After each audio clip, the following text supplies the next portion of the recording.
Hello, good morning again. So we're going to have a part two, and the part two will be about Abraham Lincoln. So Thomas also wrote a piece evaluating the legacy of Abraham Lincoln. Thomas, was Abraham Lincoln a great president? I would say no. He was not a terrible president because, of course, America has many presidents even worse than Abraham Lincoln.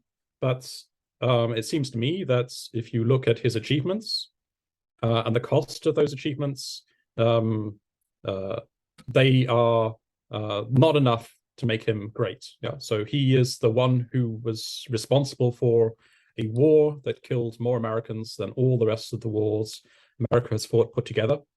And he did this to achieve something which was the end of slavery, which was not enough, I think, for the costs, but also a very incomplete move because, in fact, the rights and the quality of the standard of life and the economic position, the social position, the political position of African Americans was not greatly improved by Lincoln's War, and because there was another 100 years of betrayal of their rights, and so when you put all this together, you see that that I think that he doesn't qualify as great. All right, so we're going to start with point one. The title of your article is Challenging Lincoln's Greatness. Point one, the Civil War was not inevitable. Lincoln caused it by his election and the choices. What do you mean? Well, I think of war as a consequence of failures of politics. So if you're trying to get something achieved, and you fail to do so by political means, then war is a consequence. And so when you have a war, that already shows that politics has failed. And if you look at what happened, Lincoln himself was an extraordinarily divisive candidate. He was not on the ballots even for the southern states. So they didn't. Not only did they not vote for him, they didn't even have him on the election ballot. So he was entirely elected by the votes of northern states. And so as soon as he was elected, the southern states seceded. They started the process to secede because they did not trust him to care about their interests. And that was because his whole party's platform was positioned against the perceived interests of the southern states, which is not only slavery, yeah, the big issue that everyone knows about, but also things to do with the structure of the economy and tariffs and so on, which were to the benefit of the North and their manufacturing economy, and to the detriment of the South and their economy. So, for a whole set of reasons, cultural, economic, and of course the big issue of slavery, he was perceived as anti-Southern, and so his very election immediately created the secession movement. Exactly, as you write, the southern states launched their secession as soon as they heard Lincoln had won because they believed he and his Republican Party intended to pursue an anti-South agenda that would further cement their political marginalization within the USA. It is reasonable to suppose that if a different party's candidate had won the 1860 election, secession would not have happened then or perhaps at all, despite the long-running tensions between South and North. The South's goal was just to leave the USA, and this was perfectly compatible with the continued existence and flourishing of the country that remained. Secession. So you're arguing that allowing the South to secede would not have been a big problem. Am I right? Okay, well, I suppose I should also put some caveats in here. Yeah, we're because I'm going to not a get to real the slavery historian. part too. We're going to get to those issues. Sure, but I'm not a real historian. So I looked into this issue, and I simply wanted to challenge some of the bland sort of platitudes that you hear so much about Lincoln. And I think from that perspective, perhaps my essay is good enough. From a proper historical analysis, of course, it's far from adequate, but enough at least to challenge these sort of platitudes. Okay, so My point about secession is the South wanted to leave, but them wanting to leave was not necessarily a cause for war. It was only a cause for war because Lincoln decided it was a cause for war. And that's, again, my point about how Lincoln caused the war. So if the United States had allowed the South to leave, they would have been fine. They would still have been a country. There's nothing that they would have, nothing existential at risk for them. But Lincoln decided not to let them leave. Many people at the time, many politicians, thought that it just made sense just to let them leave and not fight a war over it. So it was Lincoln's choice not to let them leave. And I think that's key also for analyzing to what extent the problems that Lincoln overcame were problems that he himself created, and therefore he shouldn't get credit for overcoming those problems. And this is we're going to get to the slavery part later in the conversation.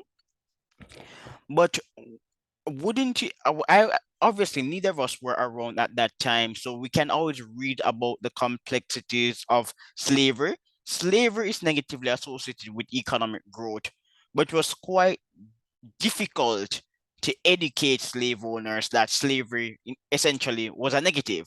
Many loved slavery till the very end. But in retrospect, couldn't one posit that the South would secede on the condition that slavery would be abolished? Would that have been a feasible argument? To allow the South to secede if they abolish slavery. Yes. No, that wouldn't. I don't think that would have made sense, because the South was seceding basically in order to keep their political economy. And the thing with the political economy is that even if it is less efficient than another way of arranging things, it has its own sort of inertia, like the Soviet economy or the North Korea economy. These were very inefficient economies, but they had their own inertia. All the people in power, all the people with rights and economic entitlements and so on, and property under those systems, needed those systems to continue in order for them to maintain their economic and often, as a result, political positions. So to change the system for a more efficient system would have meant a revolution in the society. It would have meant the people who thought that they were rich were no longer rich. And this was something that the South, the political elites of the South could not accept. And I don't think that such an offer would have been acceptable to them, because that was the exact reason that they needed to secede, to maintain their property systems in which they were at the top. And I doubt that the North would have offered to pay Southerners to abolish slavery. So I think this with personal background, because in Jamaica, and I understand that there's recently some public debate about this. So in the article, I talk about an alternative approach to war as a way of ending slavery, and that was the approach that Britain took. In Britain, the British Empire, there was a huge basically to slave owners, including in the Caribbean and places like Jamaica. The slave owners were paid compensation as part of the law that ended slavery. And there were also other arrangements to do with continued compulsory labor for some number of years, and the introduction of a new system of indentured labor from India especially. And these put together meant that slavery was ended in the British Empire, but in a way that was far more of a moral compromise. There was much less of a direct switch from slavery to not slavery, and also that the people who were the slave owners didn't suffer economically from the change. It was at least peaceful, though. So if you compare that to what happens in America, in America, they had a war instead to decide whether slavery was allowed in the country. And the war was extraordinarily expensive in human lives and in treasure, but it was, in this sense, more decisive. It seemed to have to answer the moral question of slavery more decisively. So many people are disappointed with the British Empire's approach to ending slavery, and I don't know, maybe this is something you want to come back on.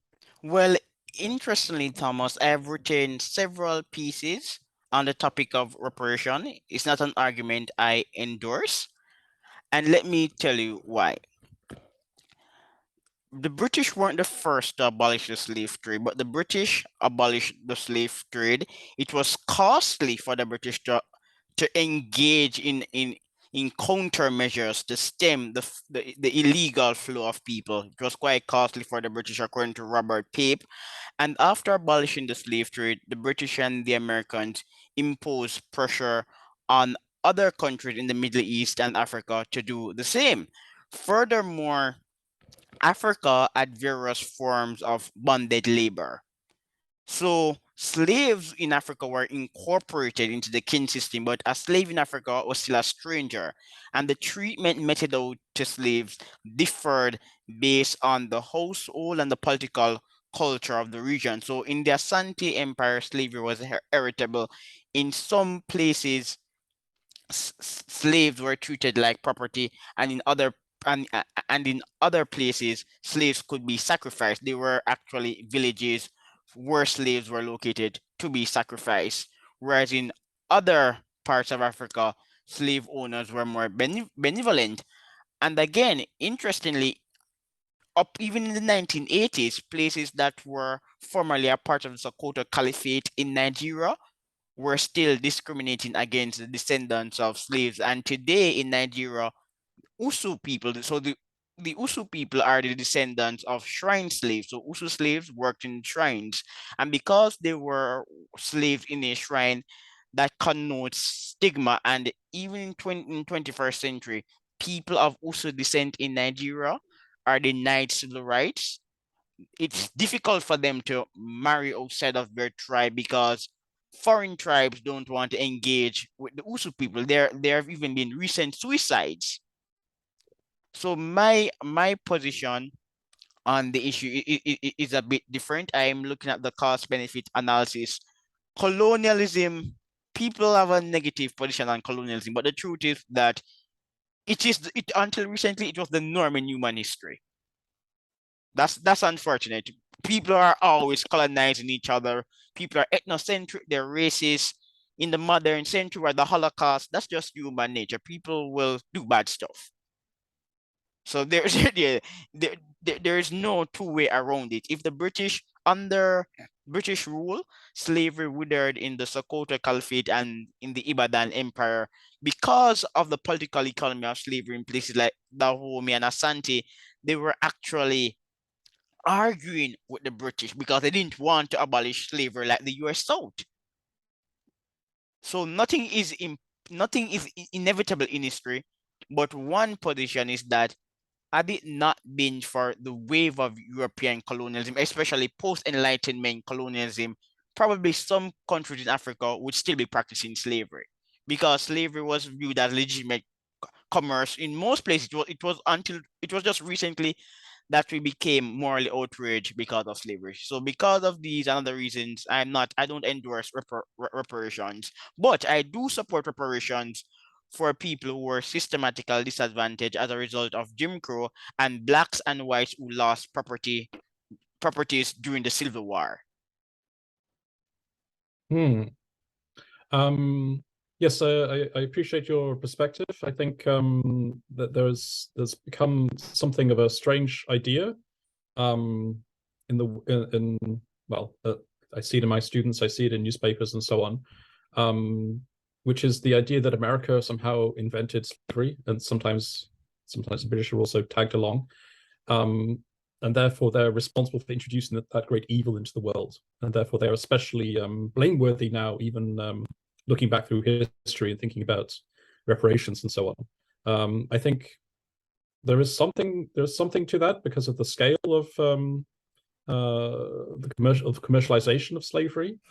And also, I think the thing that attracts our attention is the hypocrisy, because at the very time that that both America and Britain were using slavery at these unprecedented scales, they were also talking about these new liberal principles, and that's a hypocrisy. However, I agree with you. You can also see that it was, in fact, the triumph of those liberal principles in the end, which led to the end of the hypocrisy in the right way, with the end of slavery.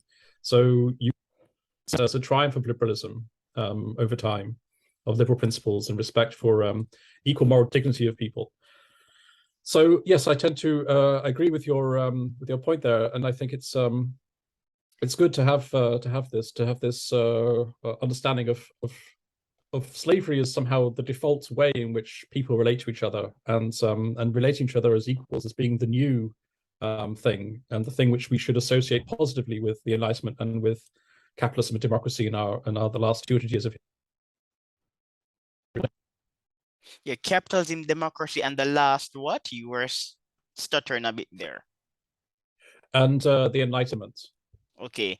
But yeah, when one develops a greater level of respect for African people, they're going to change their perspective on reparations.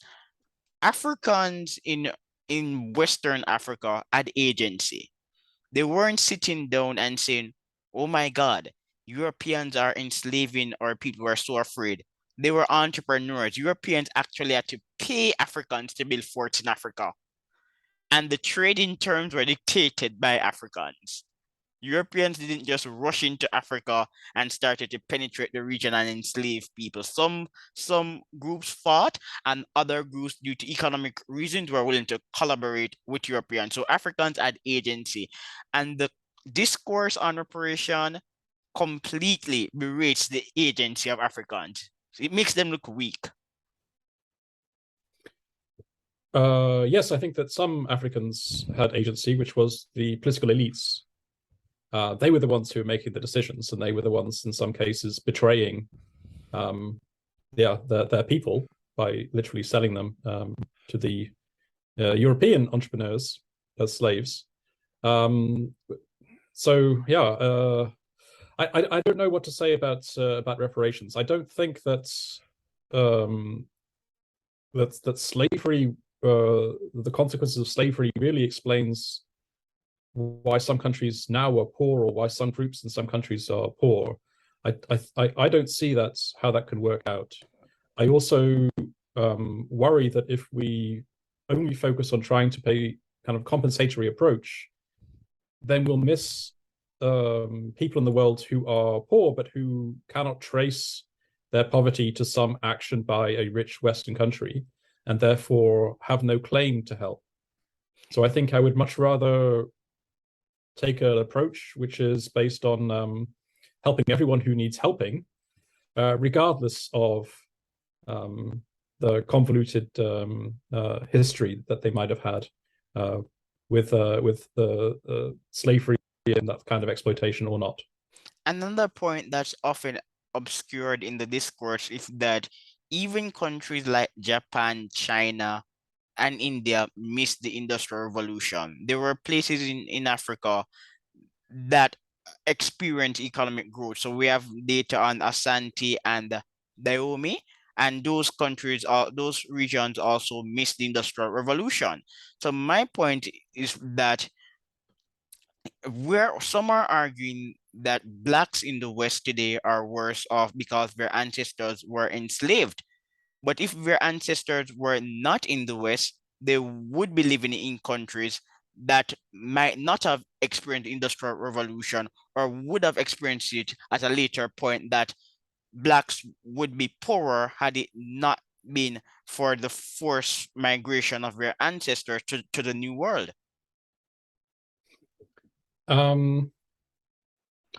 Yeah, so getting into counterfactual history there, and I'm not sure. So one thing is specific to Africa, which is a lack of states. So India, China, Japan obviously had well-developed states. And if you have well-developed states, you can imagine an alternative history where those states developed themselves differently, as in fact was the case for Japan. The most obviously and significantly, the Japanese states took up the opportunities of industrialization systematically and with some success, with great success. Whereas Africa, as I understand it, Africa was not did not have such a history of states. It did have some states, obviously, and some empires, and you mentioned one or two, but it didn't have the same. And so there's a possibility, even now you can see that that Africa is divided into many smaller countries, and therefore many smaller states than, say, India, China, so Asia, and for economic development. And you could say it would be even worse, possibly. Yeah, you could say it might be even worse without colonization, because colonization created states where there were no states, where there were groups of people who interacted and so on, but not necessarily a formal state and the bureaucracy and so on that you need for working in the modern world. But so that's the possibility. You could say, well, that's some good that colonialism did, that it accelerated the formation of nation states. But you could also say that colonialism kept these countries from succeeding, because it gave them second, third-rate status within an empire, and it held back their opportunities for economic development. Because the world of empires, which is the world we had before 1950, the world of empires is not a world of a liberal economy in which people are free to be entrepreneurs and to develop their opportunities that they have. It's a world in which the center state determines what the other states will do and limits their opportunities in order to benefit the perceived interests of the center. And I think if you see the way that economic development exploded around the world with the end of colonialism, with the end of empire, since the end of empire, we've had so the last 70 years, the average person in the world is 4.4 times richer than in 1950. That's an enormous amount of growth, an unprecedented amount of global economic growth, and that's what happened after the end of empire. So I think that all in all, I think that that empires held back the economic developments of the countries under their control, of the populations under their control, and therefore are to be, regretted. Yeah, I'm not in favor of empire building either. I'm a free market libertarian. But the late Deepak Lal was also a libertarian, had some rather interesting perspectives on empire, because remember, empires, as you said earlier, would introduce new institutions. So they introduced bureaucracy, they introduced modern technology. So in a word sense, empires can allow countries to modernize. And I'm no longer talking solely about European colonialism now, but there one writer, he wrote a piece on Vietnam and its economic history, and in the article he noted that Vietnam benefited from being under China's rule. So empires can aid in the modernization process, although on average, I don't support empires. Yes, I agree. So, but the main route by which empires can benefit a society is by creating a government apparatus. A government apparatus with rule of law and all these kind of institutions is a very good basis within which people can then live more interesting, creative, and economically productive lives. So almost any set of rules which are predictable can help with that. Of course, some sets of rules are better than others. So some sets of rules are very extractive, and they don't allow people to have the same kinds of opportunities. Nevertheless, I think that empires do create governments, and governments create these kinds of opportunities. That's, as I understand, a way in which economic development works. You need a state, but to create rules and security and property rights and so on. But you also need a state which is not extractive, and that's the even harder challenge. And empires, because they're extractive, don't succeed at the second part of that. Yes, as I frequently tell people, colonialism is really a form of socialism. It's built on protectionism. When you're an empire, you want to protect markets. So some of the effects of colonialism were positive, but the purpose of colonialism is not to develop countries. So I often encourage people to judge colonialism based on its standards. So you really can't argue that colonialism held back Y or B country because the purpose is not to develop the country. Some of the effects may be positive, but that's not the goal of colonialism. But back to Abraham Lincoln. I'm really interested in empire. I could Sure. talk about it forever. Yeah, back to Mr. Lincoln. So we were on point number 1. Now we're going to point number 2. The war was an astonishingly costly way of achieving abolition. The cost of the Civil War were 620,000 soldiers killed, 475,000 wounded, and some 20 billion in 1860 dollars in direct and indirect costs, about twice annual GDP. You can continue to talk about it. Yes, so if you wanted to achieve abolition, so you wanted to find a way to end this economic institution of slavery and uproot it from the political economy, then this was extremely expensive way to do it. This is kind of strange way of looking at a civil war, perhaps, to take a cost-benefit analysis.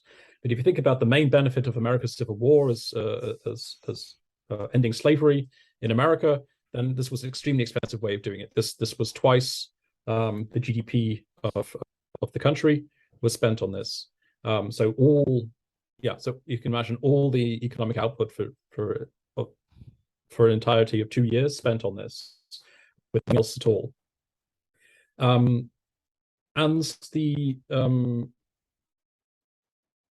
idea here is that if you could do something for cheaper, then it would be better, even if what you're buying is worth more than you spent. You could still say, well, I would get even a better deal if I could have bought it for less money. Yeah. So I make an analogy with the American police, because that's also very much in the news, very topical. So the American police have some reasonable standard for preventing crime and catching criminals. They're not, the best in the rich world, but they're not terrible. They're better than, say, the police in Mexico. So they achieve this basic law and order level. However, they also shoot 1,000 people dead a year. Whereas the British police achieves as well the goal, the function of maintaining law and order, but they kill 1/30 as many people per capita. And that, to me, suggests, well, if you achieve the same function, law and order, but you pay a much smaller price for it in Britain, and therefore the British are doing better. Yeah. So going back to the case of Lincoln, one could say, well, he achieved this great thing of ending slavery at this enormous cost. And to me, it would be, well, if he was really great, he would have achieved it at a smaller cost.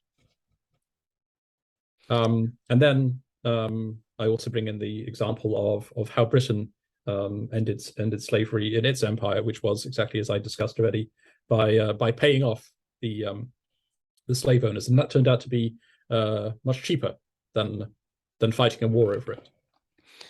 And there's also another essential point in relation to freedom. Moreover, freedom did not mean equality.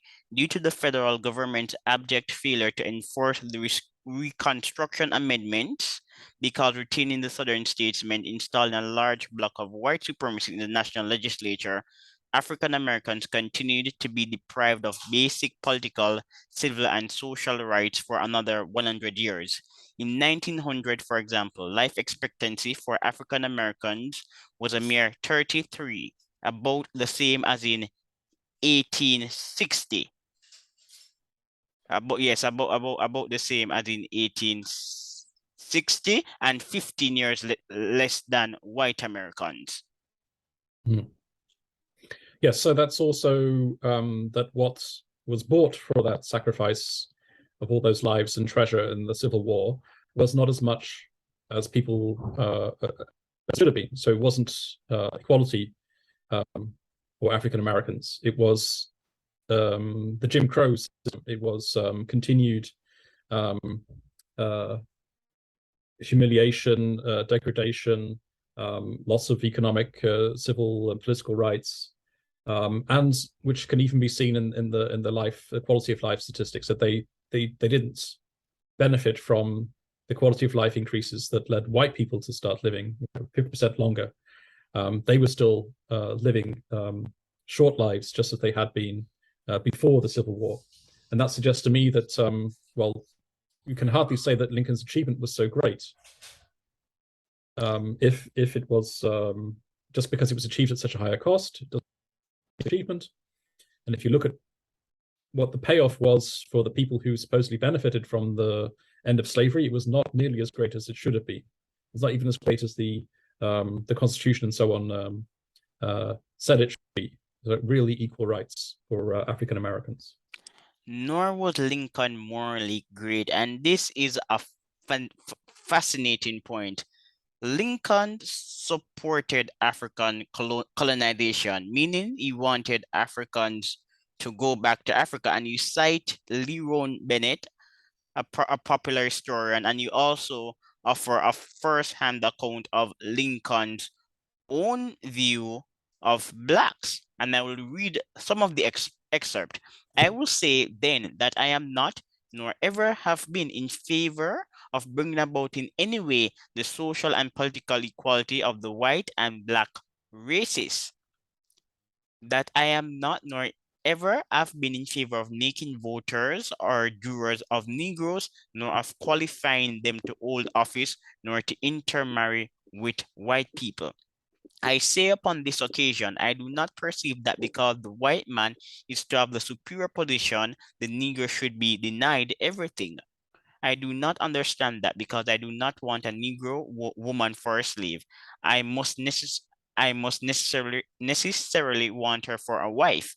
My understanding is that I can just let her alone. I am now in my 50th year, and I certainly never have had a Black woman for either a slave or a wife. So it seems to me quite possible for us to get along without making either slaves or wives of Negroes. The great Lincoln.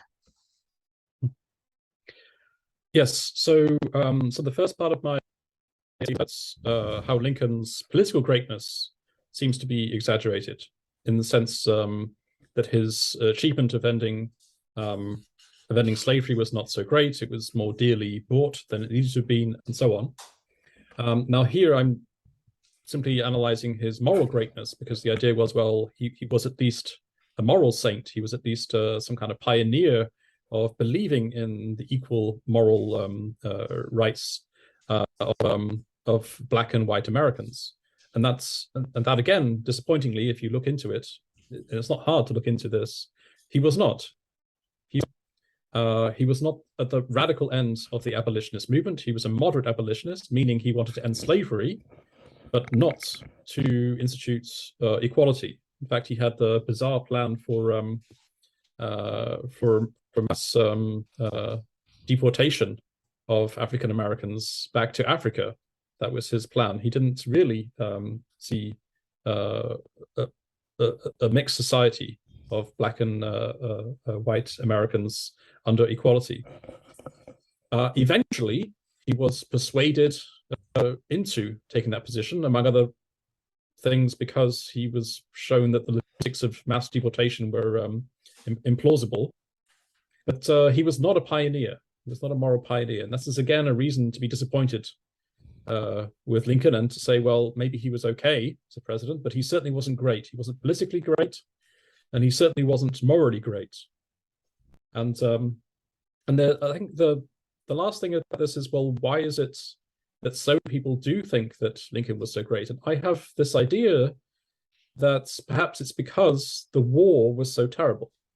And it seems to me that if you go through a terrible event like a war, with hundreds of thousands of people being killed, and that extraordinary destruction of property, extraordinary economic impacts, that you really want that war to have been worth something.